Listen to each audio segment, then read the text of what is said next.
Hello and welcome back to the Lean In Podcast. I'm Joel Cooper. I'm Ryan Crabtree. And today we've got another special guest. I know we're like treating you guys with all these guests instead of just us, even though we're way more interesting than all of the guests that come on. Very much more interesting. But today we have a special guest. We have my friend Emma, gamer incarnate, gamer mum, terrible gamer. Emma, welcome to the podcast. Hello. All of those good words. I love them all. Yeah, I kind of regret those words about what we're going to be talking about today.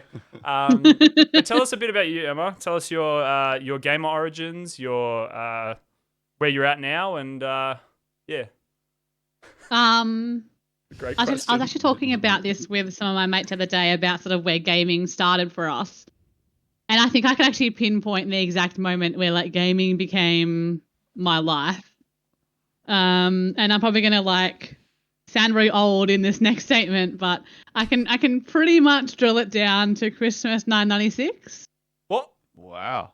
Jeez, 1996. That was a good year. Yeah. For Were both you of even us. born? No, we're 99 babies. So So that was when the Nintendo 64 came out. So my grandparents got myself and my sister a console and 2 controllers and Mario Kart. Ooh. And my cousins the same pack, but GoldenEye 007 was the game they got. Oh, yeah. And it was pretty much the best Christmas ever. I can't undersell how good that was as like a 6-year-old to have. Or anyway. Those times that's when where we're gaming. you got excited for gaming, when it was like when they were just pouring their love and passion into gaming, and fast forward to 2021, it's like, nope. Patch update. Yeah. Live service game. Yeah. Oh, early access. And so my dad was into like flight sims and things like that. So I was pretty into gaming, lots of stuff from a pretty early age, and then I guess moved over to the PC Master Race in my early teen years, I think. And have sort of stuck with that ever since. Was that like the 80s or? Yeah.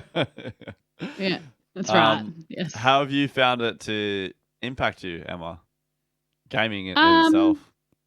Well, I game a lot. Yeah. Sometimes it is a bit depressing when you look at how many hours you put into a game and then you realize how bad you still are. But it is what it is. It's a great pastime. I met my husband gaming, so there's that. Gamer husband. Really?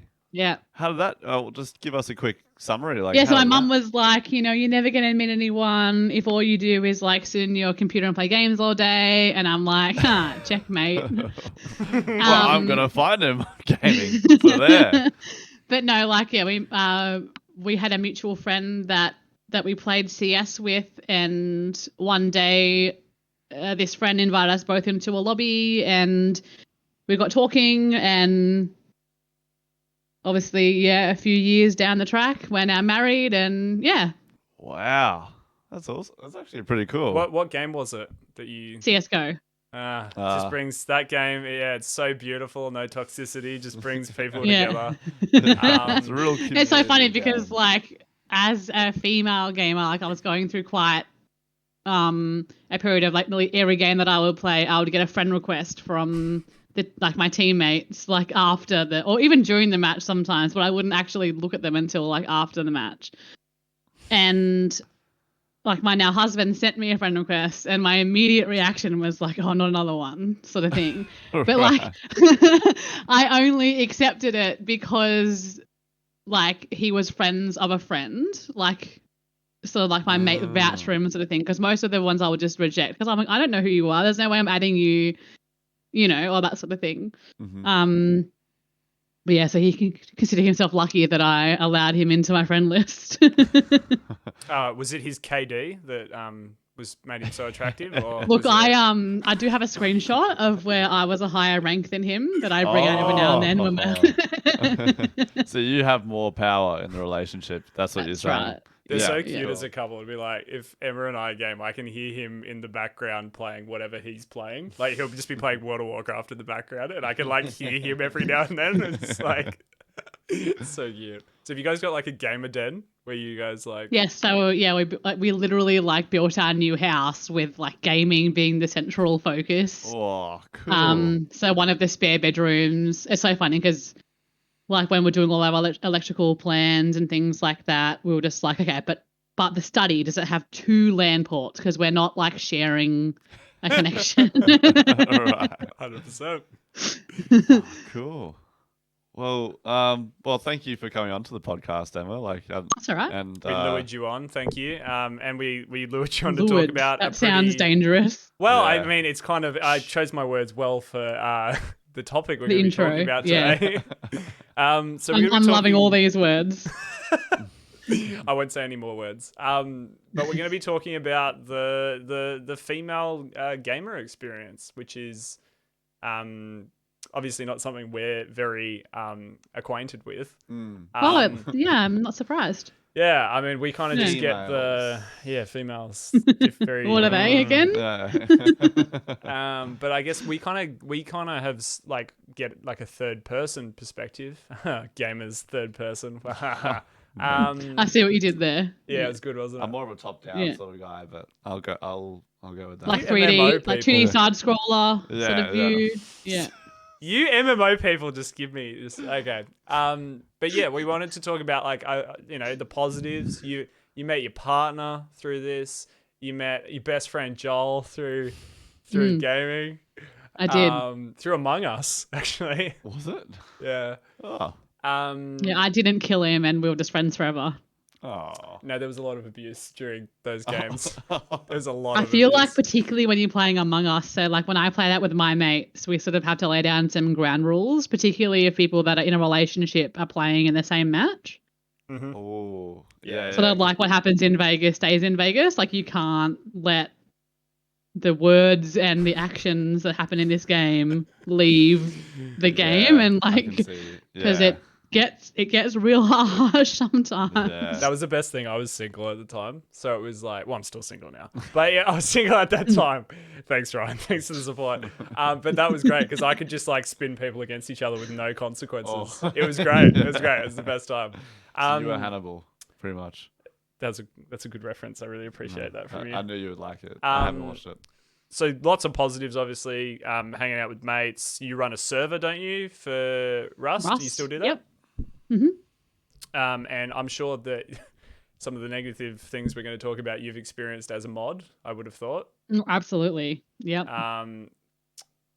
What about, and obviously you've done a lot of, you've played like party games with people, like you've joined up with people. Have you got like is there like guilds or factions in New World? Is there like? Mm-hmm. There's factions, which is like I'm not really sure of the correct term in WoW, but like Horde and Alliance, whatever they're called. What are they? Oh. Yeah, I've played that game a lot. Kind of like teams almost, like. Yeah. Okay, I so get what they're you're meaning. similar thing in New World. There's 3 teams. They're called factions, and there's Covenant, Syndicate, and Marauder. And then within each faction, you can have a company. Yeah, so that's how that sort of works. And is this pretty like, cool. Is it moderated? Like, is there like people that have more influence in these things, or is it like game moderated?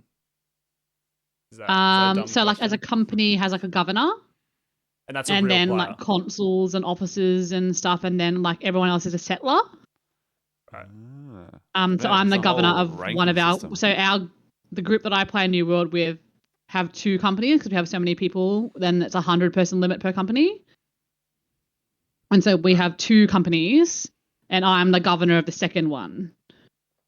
And if is that like, do you have lots of power? And then So like I have access to like the company treasury, and only myself and I think consuls have access to the money that the guild or the faction, not faction, the company earns, because if you own a territory, you earn taxation from like people buying things in that town and like crafting things in that town or owning a home in that town or whatever.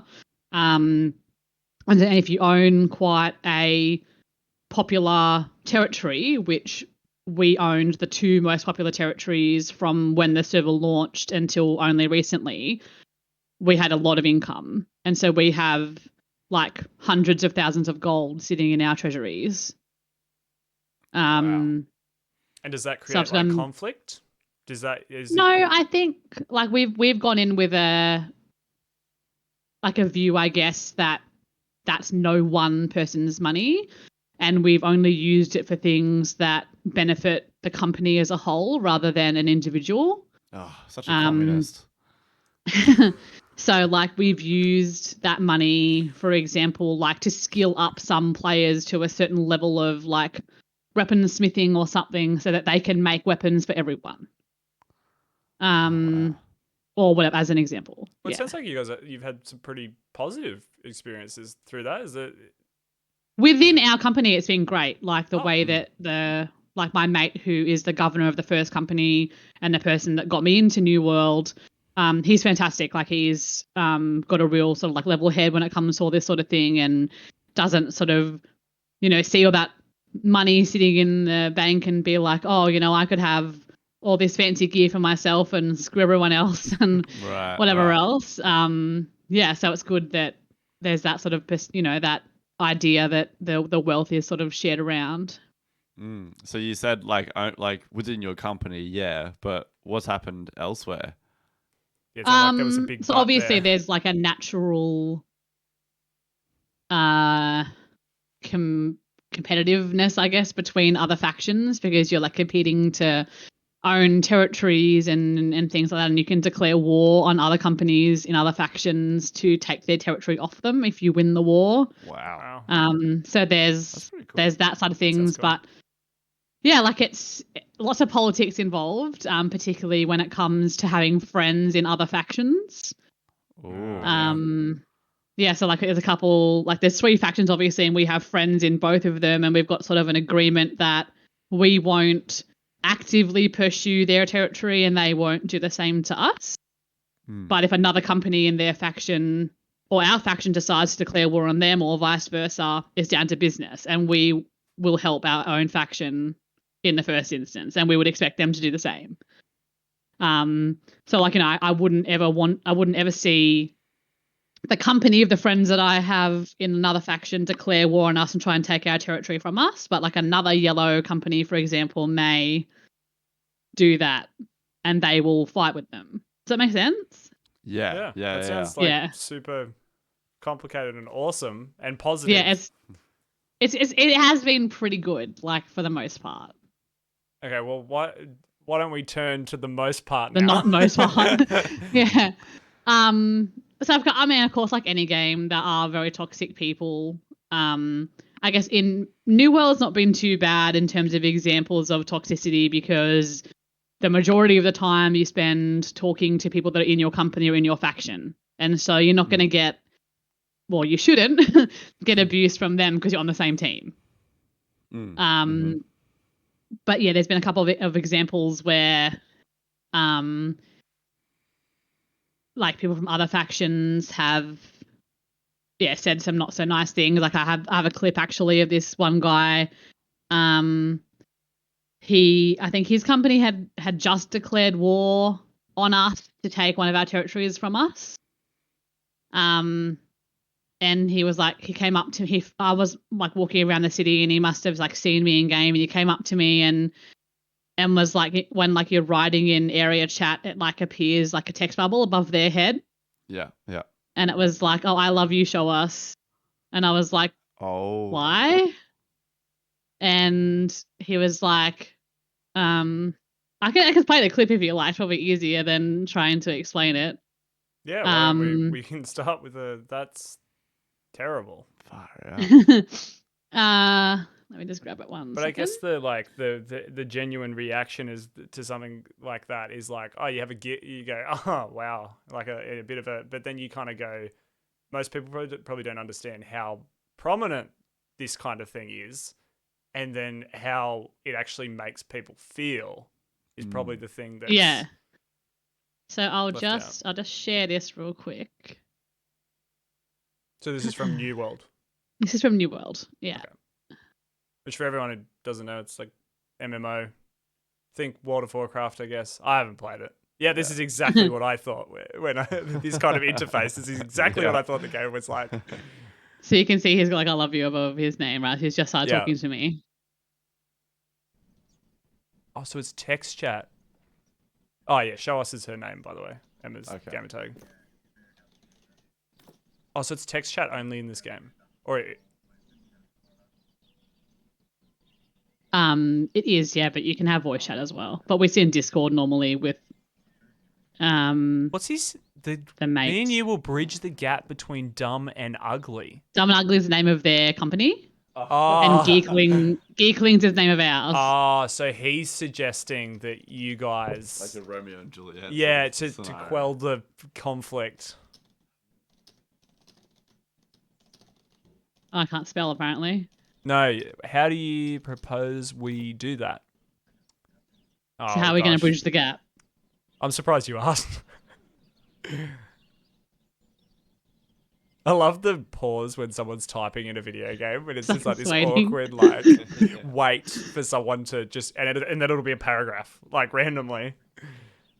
So, you don't know this guy in real life. There's just another guy from a random guy from another faction. Okay. Yes. So the console for Dumb and Ugly was standing next to the wallboard in Everfor. And he just sent me a message, like an area chat, saying, "I love you, show us." And I said, "Okay, why?" And he goes, "Me and you will bridge the gap between Dumb and Ugly and Geekling." Oh, I just read the new message. And I Read said, the new "How do you message. propose we do that?" And he said, "We make love and create a nerdy and dumb baby." So I said, "Can my Is that your Discord friends my giggling in husband can watch?" Oh. Wow. Okay, and like this guy's like not joking and he's not trolling. I don't know. Okay. Well, that's the thing. It's like, I guess it's even if you are trolling, if you don't then like later go, it's a troll. And even if it is a troll, it's like, does that really affect the... That is okay. He can put a baby in me as well.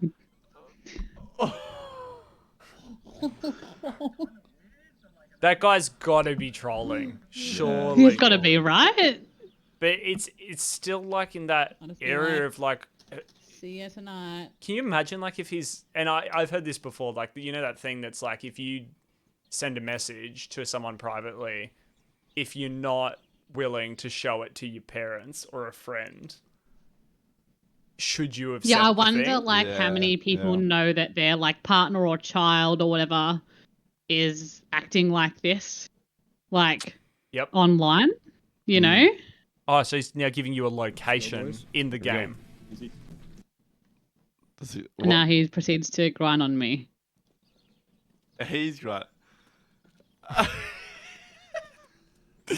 It's so bad because it's like my first reaction is to just laugh. And now he's grinding on me. Your comments are so good. Really? I know. I also just love that hilarious. he's not like, this isn't like a private conversation in that like He's not No, this is it's in public. area like, chat. Public. Oh area my chat for gosh. anyone. I'm not sure what the radius on this is, but literally anyone within whatever that radius is can see what's going on. I just or hear can't stop what's going giggling on. that it's like he says that to you and then it says Lord Drake sits. Yeah. Like, okay, cool. Yeah, was awesome. he sitting there watching it as well? But like, it's like we have a giggle and it's like it's a bit of a troll. But it's like, how does that make you feel when Yeah, truly. How does that like affect you? or have you got to the point like- where it's like there's certain bits that are like, oh, that's not okay, and or other bits you laugh off, but then kind of go, that's not okay. Where's the? I've grown a pretty thick skin. Like, if I let, because like gaming as a community is pretty toxic. Yep. And if I sort of let any comment that gets made offend me, like I'll never enjoy myself. Like it's just not worth getting worked up over everything that anyone says. But you know, there is obviously some things that are just flat out not okay, like on any Yeah. circumstances. Like, you know, and that's when it sort of comes into like, even like, you know, when I'm at like adminning sort of thing, like we had one player who, regardless of them joking or not, threatened to rape one of the female players that we had on the server.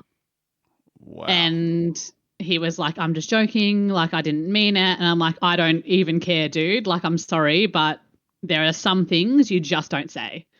And it's not about that his is one of them. intention behind it. Like, Yeah, you control all you regardless of like, but that's real. like have fun, have some banter, all that sort of thing, but no one should feel unsafe when they game. Like that's not okay. Yeah. What would you say to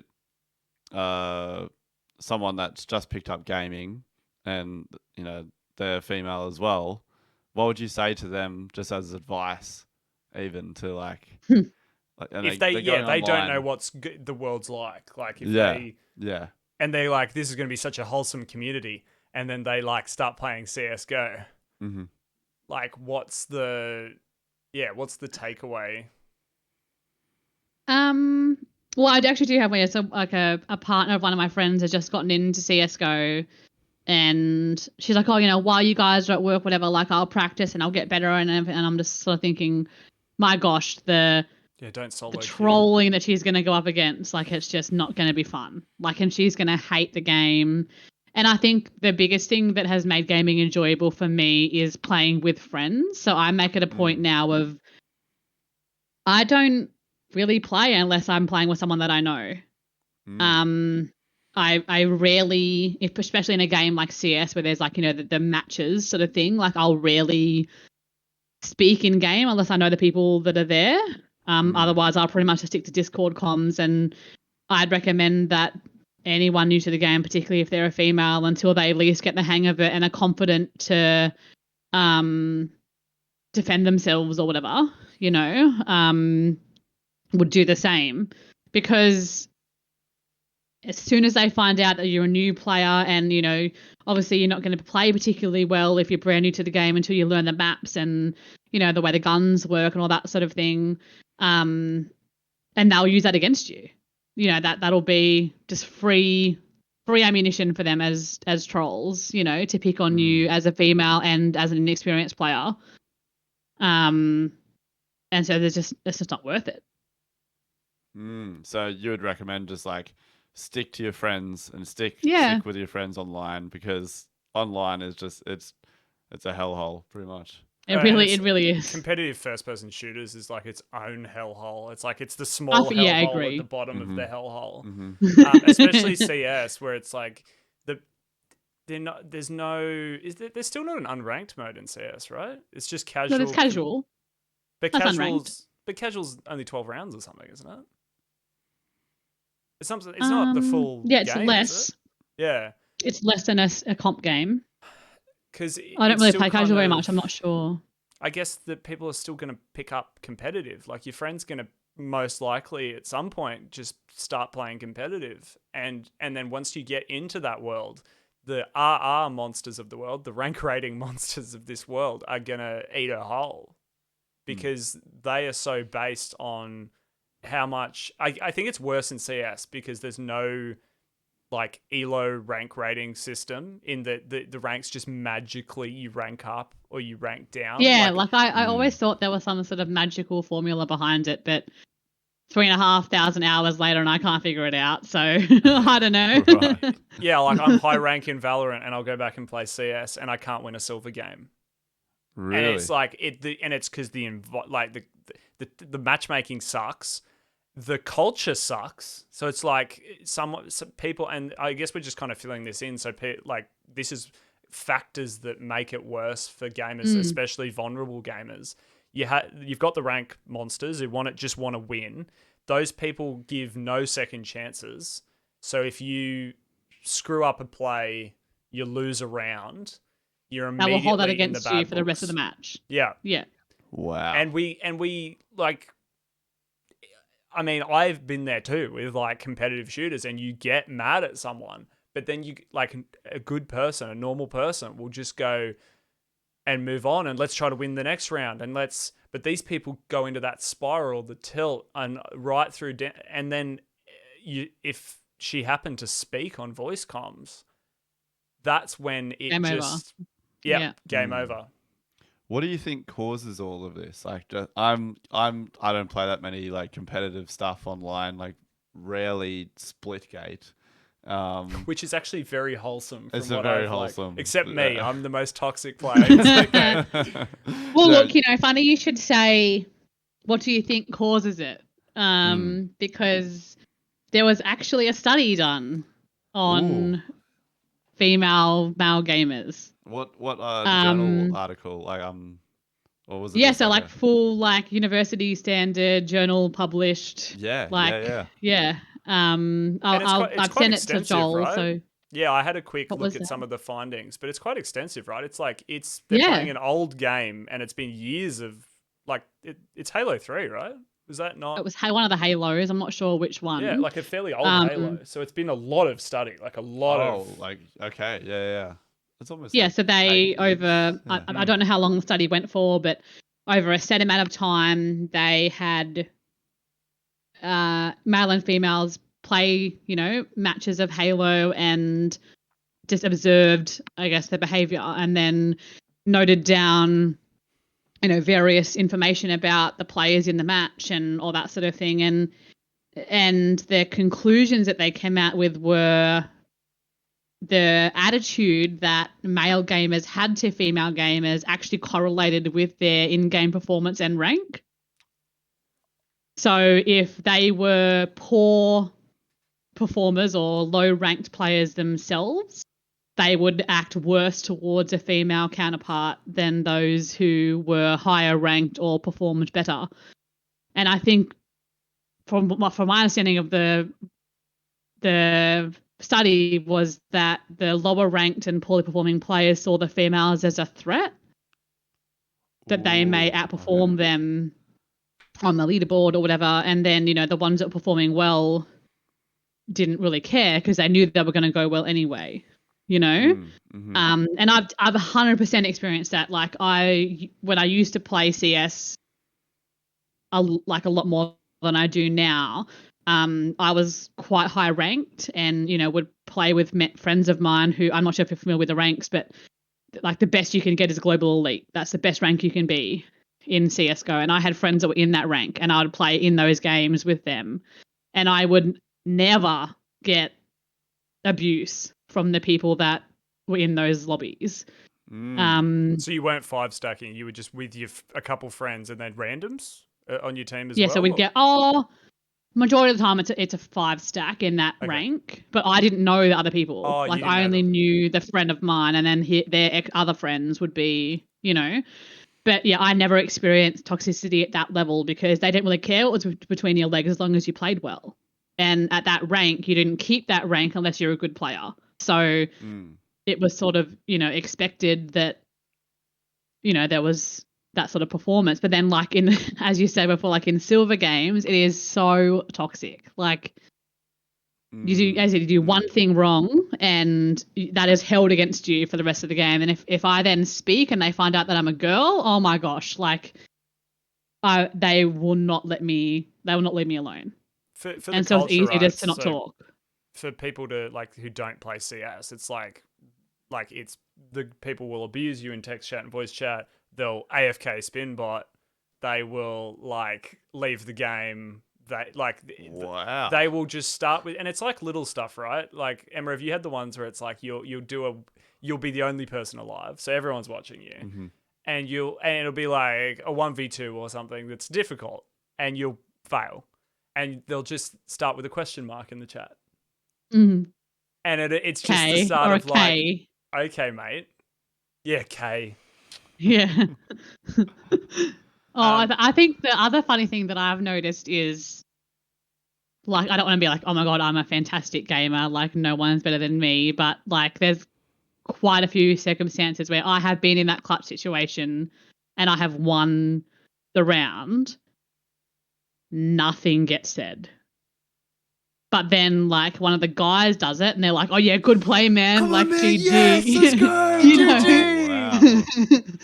And I'm just like, yeah, cool. Like, I didn't do anything. It's fine. You know? Wow. So that is just obvious sexism, straight up. Like, oh, like, it's interesting. I guess like I'm fairly, I don't really see it that much in real life, but then online, in front of a computer screen, you got. Well, it's funny. Emma before said that like you shouldn't have to feel unsafe while gaming, and it's like I'm ashamed that needs to be said. That it's like it's so that in the real world it's like we make such a big deal of it and we do stuff about it. Mm-hmm. But game developers, regulatory authorities, our community itself don't really take any action. But that's the thing.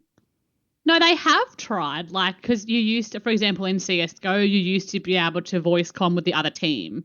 And that was like toxic to a whole new level. Oh, it was one of the best things that's ever happened. I did enjoy it, but you can't do that anymore. You can only comm to your own team. But or you can like type in chat, stuff. I should say. But like that's one thing I don't understand. Why people are so toxic to their teamates. Yeah, you're both working. That's never going to result in a good outcome. Do you just give up on the game if there's a toxic moment? Like, is there a point where in your brain you just go, "I'll try," but like this game's an L? When it starts, it's like, do you do that? Yeah, or like maybe even subconsciously, like I don't actively go, okay, like that's the moment, but there will be a moment where I just get enough of it, and normally I'll just like mute all of my teammates so I can't hear their crap, and I'll just play out the rest of the game. If they don't like it, well, that's their problem, not mine. Yeah, because you don't, you're not gonna get punished by the game for leaving the game, so that like there's a reason that you just don't go, oh, screw it, because they and leave because then I'll be on cooldown for doing nothing wrong. Exactly, and then they feel like they got to win. Or the worst part is the mechanic that's built in where if you kill, I think it's 2 teammates in a game, you get kicked, right? Yeah. Mm-hmm. So like that's to stop team killing, which is really annoying. So I 100% support that, but but there's a problem with that mechanic. It also goes into like, if you throw a nade or a molly or something like that and it catches a teammate or they run with intent to be hit by it to then get you kicked. Is that an actual thing? Yeah, people will run into so I've mollies. had people like I've chucked down a molly and they've run into it to die knowing it'll kick me. Or they'll run in front of where you're going to shoot. Like intentionally, so you just don't. And because of CS, like if you're using the AK, like that's a one-tap headshot. Yeah. So you accidentally tap your teammate. Bye-bye teammate. Like and bye-bye you. And bye-bye you. And you get punished out of the whole system and you'll put a report in and you'll never usually hear anything back, is my experience of the CSGO reporting system. Now, this game's doing things, right? Valorant has a great system. Like I had a toxic teammate in chat, voice chat and text chat, and making one of my teammates feel very bad. I reported, and half an hour later, I got a teammate. That report has been taken, and we've taken action against the player. They're on cooldown, and it was, and I'm like, that's great. I've only ever had like if you report someone for like abusive text or voice chat in CS, if they get enough reports, they're automatically muted. Straight up. Like, so if you join a lobby that's got someone that's like muted, it means that either you've reported them before or they've had enough reports from the community that they're a toxic player. And so if you need to listen to them, you have to actually go to the effort of unmuting them. Sort of thing. Oh, so that's good. I like that. The issue with Valorant is that they do the ban on voice and you can see it's a ban, but then they are able to send you a party invite and then you can talk to them in party chat in the game. No. So that mechanic, I have been like, that can't be there because they will guilt people to get into, because you can't, party you can text chat either while you're banned. So it just keeps showing up in your thing and distracting you. Wow. This person is inviting you to party chat. And it's like, why don't game developers think of like the worst case scenario? Because we are that bad. I guess that's where the CS one comes in, is it like they're automatically muted. they can talk and they can text, but you can't see or hear it unless you make the choice to unmute. So that's not bad. Like, that's pretty good, I guess. But yeah, I guess I still don't understand that abuse towards your teammates just seems so counterproductive to me, because like when you ever, like, it's a definition of insanity. Like, what, being a dick to someone and expecting them to perform well, like, that's not ever going to work. Yeah. Do you reckon that there's like a backstory to a lot of these characters? That there's a. I often wonder, like, what's happened to you in your life that you think that you can feel good for picking on people in a video game? You know, even regardless if they're male or female. Like, I don't understand it. It's such a small thing to do to some, like, as in it's such a small person thing to make other people feel that way, to make you feel like a big person. And I think it's like when we were saying about like real world versus this, I feel like our gaming culture completely encourages, in a way, this kind of behavior, even if it's just subconsciously, that you can hide behind a username and an anime profile picture. You can be anyone you want to be and abuse anyone you want. And then the game developers, might maybe ban your account, but it's free to play. So you just create a new account and you're back and you're abusing again. Do you think this is a problem not specifically located? I mean, I feel like this is almost a rhetorical question because the answer is yes. But like, do you reckon that this problem isn't only associated with gaming, but it's only heightened with gaming, like because of the anonymity? Yeah. 100%. And because like there is no way that some of the things that get said to me, someone will say to my face. No way. Yeah. Maybe they would. I don't know, but like, No, I highly doubt that. Yeah, some of the stuff that gets said to me, they would say if they knew. Yeah, there was real world consequences out there. Yeah, the consequences. They're not safe in the real world to do that kind of behavior. Wow. So there's a part of them that just wants to unleash on this, and this, and that maybe the brain thinks that this is, actually the brain, we can't actually think abnormally. Like this is the weirdest thing. Like we're looking at you right now, and like people watching Zoom, right? Have you found that you'll click out? Oh, you'll yeah. Click out more. I'm struggling to look at the screen now.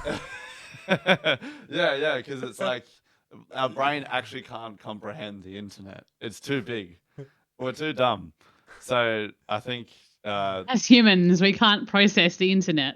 It's the interweb. Seriously. Yeah. Like we can grasp, like, okay, this is going to there and blah blah blah blah blah, but not the enormous, like just the enormous. Is it dehumanizing? Is that the thing that? I think so. It's a sense of. I think there's a sense of physical presence that's missing, and I think. Yeah, what were you saying, Emma? No, you go. It's fine. I just meant that it's like if you play like Valorant or Overwatch or whatever, where there's agents. You just talk to the person. You say, "Sage, can I get a heal?" Yeah, and it's like there's a human being there, and I'm not saying that that's not, like, I do that all the time, and that's just what it is, because I actually mute everybody's names because for the toxicity reasons. I just want to play the game and stop talking to me. In any other way that's not productive. But I feel like we dehumanize it to the point where these people who are abusing a vulnerable gamer, it's just a name, it's just a picture, they're just an avatar. There's no real world. Oh, that's actually a human being that's playing this game. And is paying to play the game, and they're getting abused. And plus the game is very captivating too, right? It's very flashy with a lot of things, and you have to be able to actually be thinking strategically in something like CS:GO or Valorant or something like that. But instead, people are like spending their time. They're like strategic, but they're spending half of their brain on how can I make this person feel awful, and it's.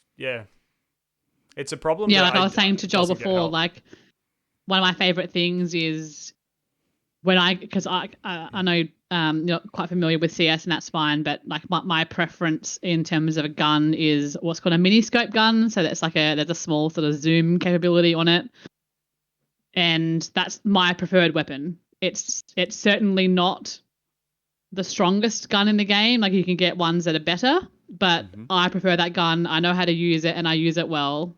And I always get picked on because that's like the COD gun is like the... Yeah, it's literally called the COD gun. People will be like, Yeah. using the COD gun, you're a loser. Really? Yeah. Wow. And so my ultimate response is, particularly if I'm going well, like if I'm topping the board or doing better at least than the person who's picking on me, they then pick on my weapon choice and I get to go back to them and say, well, I'm still getting more kills than you are. And using this and using what are you this doing? gun that apparently is subpar to your standards. And it's like, okay, we'll use a real gun, okay, so for the next few rounds I'll buy like an AK or something and I'll still beat them. And it's sort of like, okay, so can you shut up now? Can you let me play and do what I want to do? But then I shouldn't have to prove myself. Like if I'm performing well or whatever, just let me be. Like I'm not hurting them by that weapon choice. So yeah, well, there's a lot of guys online that just will, for some reason they just continue like, okay, so when they do that, they say like, oh, you're using this and blah blah blah, and then do you bring it back, you combat it. What do they do usually? Do they just tucker out, or do they continue trying it to get you? depends. Like sometimes calling them out on their crap is enough to make them stop. Other times it makes it worse. So Right. yeah, there's not like a hard and fast rule, unfortunately. It's sort of you got to run the gauntlet each time and see what you end up with. Yeah. It's terrible that that's like something that has to happen though. Like I had a friend I used to play Valorant with, and she would pass me call outs to say in chat. Yeah, So I do that. Yeah, we'd be in Discord and she would say, "Can you call mid?" And so in terms of competitive tacticalness, it's bad because you get the information later than you should, because she, in a perfect world, should be able to do whatever she wants in the game and say whatever she wants. Wow. But she doesn't. And that same thing of like feeling comfortable, and it's really a problem that I don't think developers are like. Riot with Valorant is trying their best, but at the end of the day, what game is going to be perfect with when the culture is this bad? There's not. Yeah. What do you think about voice chat, Emma, and all of the arguments that were coming out a couple years ago that we should fix this problem by banning voice chat and text chat in competitive FPS? Completely. I think it needs to be banned because they'll get around it. Like, you can still use Discord and things like that. But like the one thing I guess probably annoys me the most is that, I guess, the perception that, oh, she's a female, therefore she must not know how to play properly. And so they won't take anything that I say seriously because it mustn't be accurate information. And so like I can say, yo, there's a player, in this location, or like I've just died mid, so be careful, there's 2 there, or whatever, I don't know. But like I'll make a call out. They will ignore what I've said because it's come from a female. They will then die doing exactly what I said not to do, and then somehow it's my fault. Wow. And that like takes them past, like, now they're just being irrational, because even if it was like you base the argument on this behavior is about them ranking up and winning games, but if that was true, they'd listen to the person who just gave a call out and trust that call out. But instead it feels like there's a second motivation for them playing this game, and that is the culture. Like, it's not just wins and losses. They like how the culture makes them feel. Yeah, but like I don't want to sit here and say that every single game I play is like this, No, because I've had many CS matches where I don't know the people and I've spoken and they've been fine. The comms have been great. Everyone's been saying where they're going and what they're doing, and with that information you can play so much better, because if someone dies and they say, oh, there's a player coming through this location, okay, I can be ready for that. I can, have my gun out and pick the corner and be ready, expecting an enemy player to be there rather than going in blind, So yeah, there's been many games where it's been fine. but there is, the circumstances. It's probably, I don't know, maybe 50% of the time there's some level of toxicity, and maybe like 10, 20% of the time it's like to the point where it's uncomfortable. Wow. That's, I mean, scary 50%, right? Yeah, I was kind of shocked when you said that, because you made it sound like it's only 50%, but it's like, that's unacceptable. It's half. Yeah, and to Yeah. and to just is there even a part of you that's developed to you're dedicating a part of your brain power to even be listening out for sort of discrimination, pretty much? Yeah, so like I was saying to Joel earlier that most games that I play in, like if I'm not in a lobby with like a 5-stack with friends, I won't speak for at least the first few rounds until I have established if these guys are like not douchebags. Yeah. But but I've made the mistake before. Like, they've seemed fine. They've not done anything untoward. But then as soon as I speak, it like sets them off. So yeah, it's dumb. There's no way of just predicting it. It's so just dumb. yeah. Like Yeah. I don't play that many competitive games, and I'm just sitting here like, why can't you just play a game and play the game for the game, not for your own ego? And it's like, even if it's like, and I'm somebody who plays just ranked, like I'm like a ranked demon. Yeah. But it's about the game, and I will only get mad at you if you are a bad person and are like the people, like we were saying about AFK people just be like, spin botting and stuff. Nice try, dude. Or like, they'd be like, oh wow, like, and blame and people who are just annoying people. I'll get frustrated, and I will bite back, especially if they're biting at someone on the team who I can sense is not going to say anything, and just swallow it and go, oh, that's fine. And I even mean in lobbies where it's guys, it's 5 of us guys, and someone is just biting and biting and biting at one of these players, and it's so frustrating because it kind of takes away from the whole thing that it's supposed to be, hey, we all love this competitive thing. Let's do it together for 45 minutes and be friends for 45 minutes, and then let's never speak again. But these people don't want to do that. They want more out of it. So I guess that's one of my favorite things, or not favorite things, but that makes me laugh the most is the assumption that if you are like as a female gamer, if I am friends with another male gamer that's gone like past the point of just being teammates, does that make sense? Like if you would joke around and talk and whatever else, like anything that's just past being, hello, let's play this game together, we must be banging. Like there's no other possible like scenario. Yeah. Like it's just like we can't be friends. There has to be more than that. It's like an automatic assumption, right? And if I'm getting abused in a CS match or whatever, as an example, and one of my mates is in the lobby with me and calls this person out on their bullshit, oh, what is she, your missus or something, is the normal sort of response. Rather than, no, they're just being a good human and calling you out for being a bad human. Like... Far out. It's ridiculous. And you had a circumstance with your skins, right? People saw you had, for anybody who doesn't know Counter-Strike, he's like, your status is in your rank, but it's also like if you have a knife, which is like hundreds of US dollars at least, and like 800 I think my knife's to 1,000 worth for like good ones. Really 800 or something at the moment, I think. 800 US dollars, probably. Or is that Australian? That's like...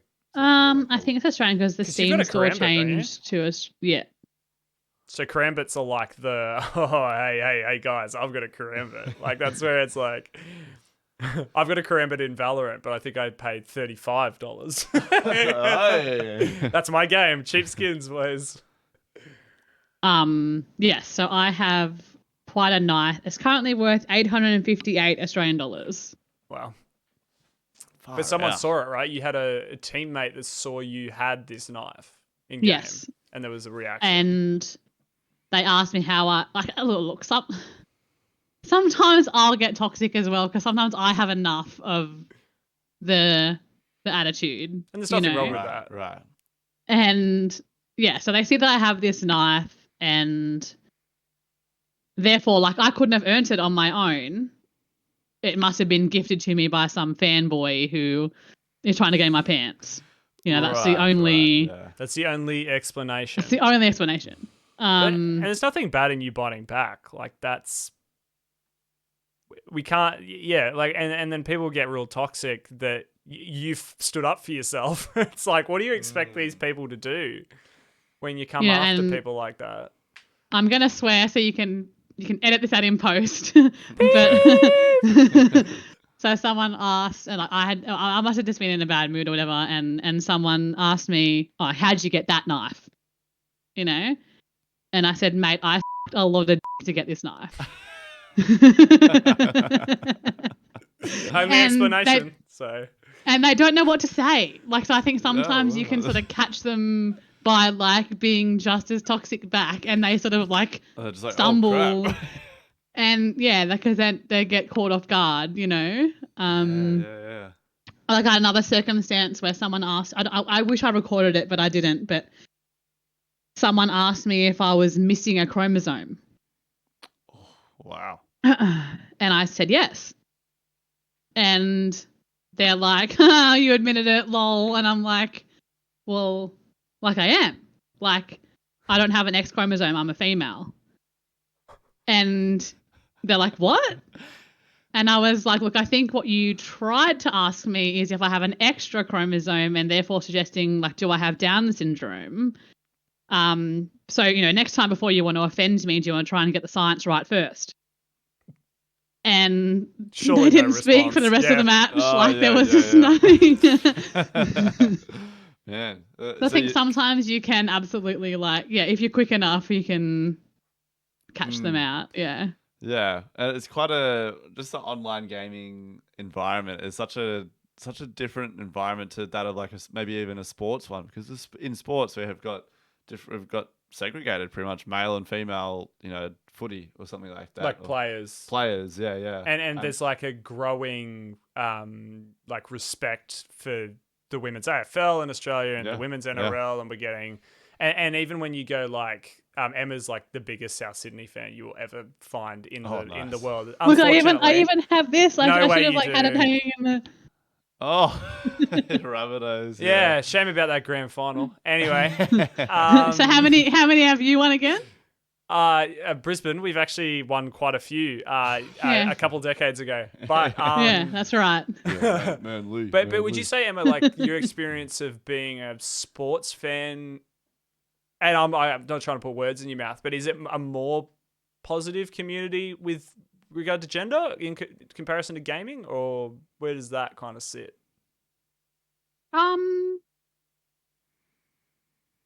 Yeah, but like, I don't play football.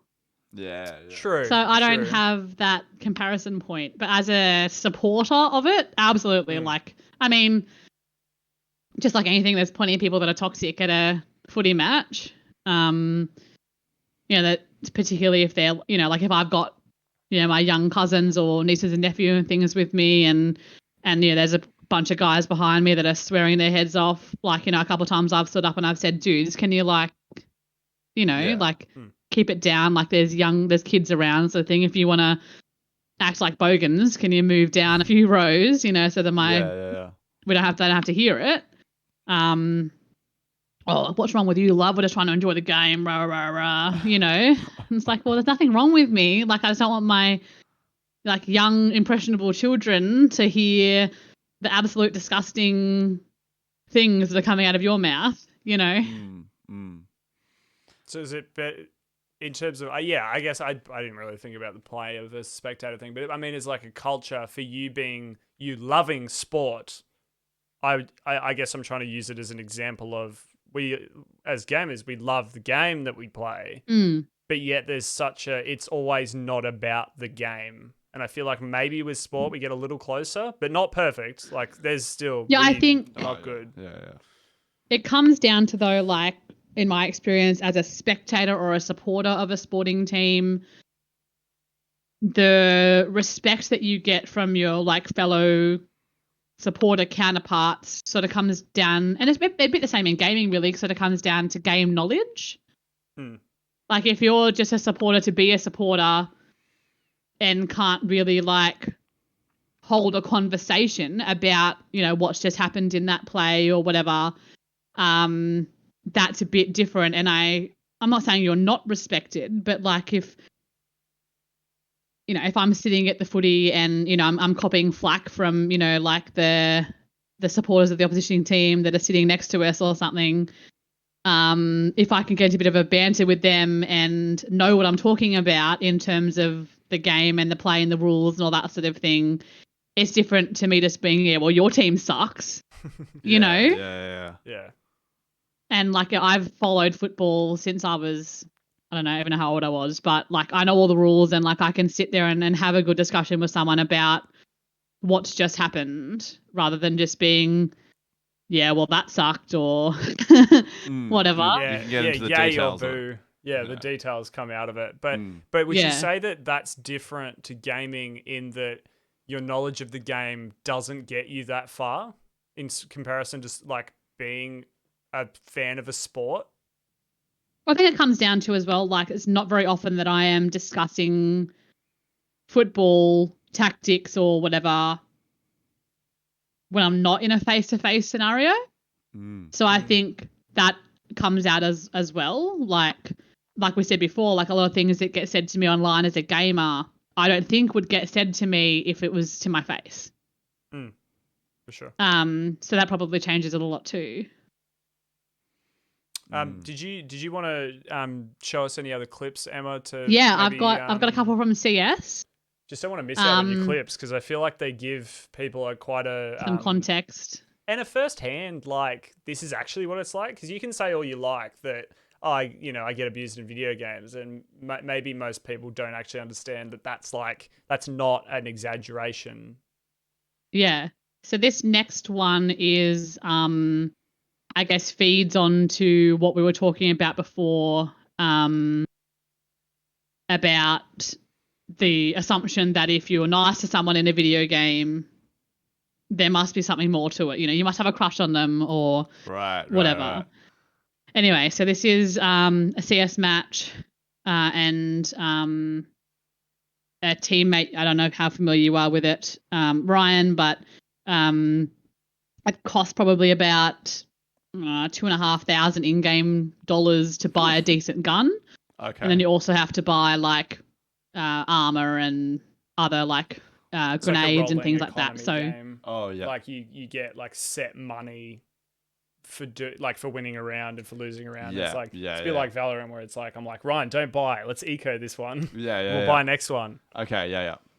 yeah, so it's quite common that you will, if you have more money, you will, like, buy a gun for one of your teammates so that they don't use up all their money. Mm-hmm. Yeah. So that's what's happening in this scenario. This guy only has, like, $3,500, and so he can't afford a gun. I have $4,500 and already have a gun. So, like, I'm in a better position to be able to help him, right? Which isn't uncommon. Like, it's very common to drop a gun or whatever for a teammate. So, this is how this goes down. That's good. Yeah, take this. Oh, give him a bar, but not me. Or give me that back, or give Izzy her There's a back. gun there. You're a You Joel. chuck me that? I'm not a f***. Yeah, you are. Thank you. Matt. No, Yellow, here you go. Thank you. Oh, she might be into you, Joel. I'm True. married, please f off. Bold. That's Reals? bold. So, yeah, so I bought him a gun in case you missed sort of what was happening in sort of the transition over. I bought him a gun, and the teammate said, "Oh, she might be into you, Joel, because his name must be Joel." Just And FYI, it's not me. I did not It's play not, this no, game. it's not.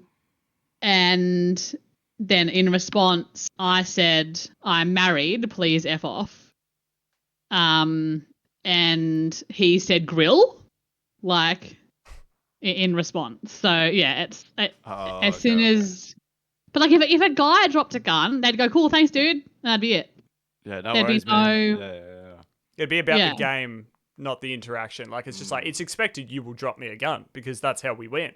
Like, if we Yeah. teamwork. But then they've made it not about that. They've extended that to, oh, well. And I guess that's that second kind of motivation. Like, I'm suggesting there is in playing the game. It's not just competition. They have to get some kind of satisfaction out of the social dealings they decide to take. Like, in Yeah. So now I've got one more. This is, what do you know, CS again. It have to be. There's the only game where these kind of it happens in a lot of games. I think CS is just it's a cooking pot for this type of behavior. And in this clip, we're playing as terrorists, so we have to plant the bomb on the site where there's 2 sites in the map, and you can have to plant on one of them, and the other team has to come and kill you and defuse the bomb. That's the basic premise. It's quite common to ask your teammates if they will please like watch or like hold a certain position that you know is exposed from where you're going to plant, so that you're not going to get killed while you're planting. So this is what happened in this one. And so you've got the bomb. 88 market. Yeah. You can On my plant. CT, please. Or what? Can I hold your hand instead? No, I'll pass.